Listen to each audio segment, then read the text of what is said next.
India की #1 choice Bharat matrimony. Focus divert, इस बीच एक बहुत बड़ी खबर। 10 शहरों पर विद्रोहियों का कब्जा हो गया। ये देखिए, तेहरान पर कब्जे की कोशिश तेज हो गई। हजारों, सैकड़ों नहीं, हजारों की संख्या में प्रदर्शनकारी विद्रोही इस वक्त सड़कों पर उतरे हैं। नारेबाजी, हूटिंग हो रही है। तेहरान में सरकारी दफ्तरों पर कब्जे की कोशिश हो रही है। विद्रोही तख्ता पलट हर हाल में कर देना चाहते हैं। तो सवाल यह है कि अगर इजराइल नहीं करेगा तो क्या इससे पहले ईरान ही हमला कर देगा?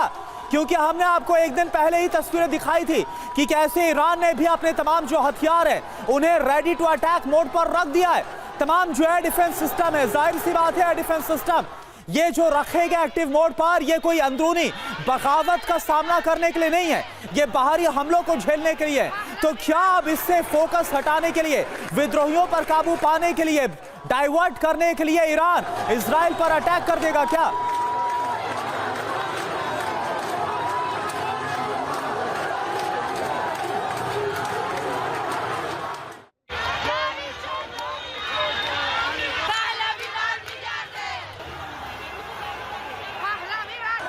तो 13 दिन से जल रहे ईरान की कुछ और तस्वीरें आपको दिखाएं। उससे पहले आपको बता दें कि TV9 भारतवर्ष पर इसी मेगा कवरेज में आपके सामने वो फ्रंट है जो पूरी तरीके से सुलग रहे हैं, जल रहे हैं। जलते तेहरान से आई एक एक तस्वीर करुणा हमने दिखाई, जहां तस्वीरें अभी और भी हैं, क्योंकि अब यही विद्रोह, बगावत किस तरीके से सैनिकों पर हावी हो चुकी है उसकी तस्वीरें। और देखिए, ऐसा लग रहा है कि जब उस तरफ अमेरिका का पूरा उस तरफ ध्यान है तो इसका फायदा यहां पर भी उठाया जा रहा है। और रूस ने क्या कर दिया है, कीव को दहला कर रख दिया है। कीव पर इतना बारूद बरसाया है कि आज कीव धधक रहा है। तो ये हम आपको दिखा रहे हैं, तेहरान जल रहा है तो कीव धधक रहा है। एक बड़ी खबर आपको बताएं, ईरानी सैनिकों पर फायरिंग हुई है। ये देखिए आप, विद्रोहियों की तरफ से हमला किया गया है। कई सैनिकों को विद्रोहियों ने मार दिया है। खामनेई के विरोध में जमकर नारेबाजी, यानी ईरानी सेना वर्सेस ईरानी लोग। अब यह हो गया है, कई जगहों से ऐसी खबरें आई जहां पर सैनिकों के साथ मारपिटाई की गई, उनके हथियार छीने गए और अब इन्हीं हथियारों से ईरानी सैनिकों पर फायरिंग हो रही है। सेना पर विद्रोही हमला कर रहे हैं। कई सैनिकों को विद्रोहियों ने मार दिया है।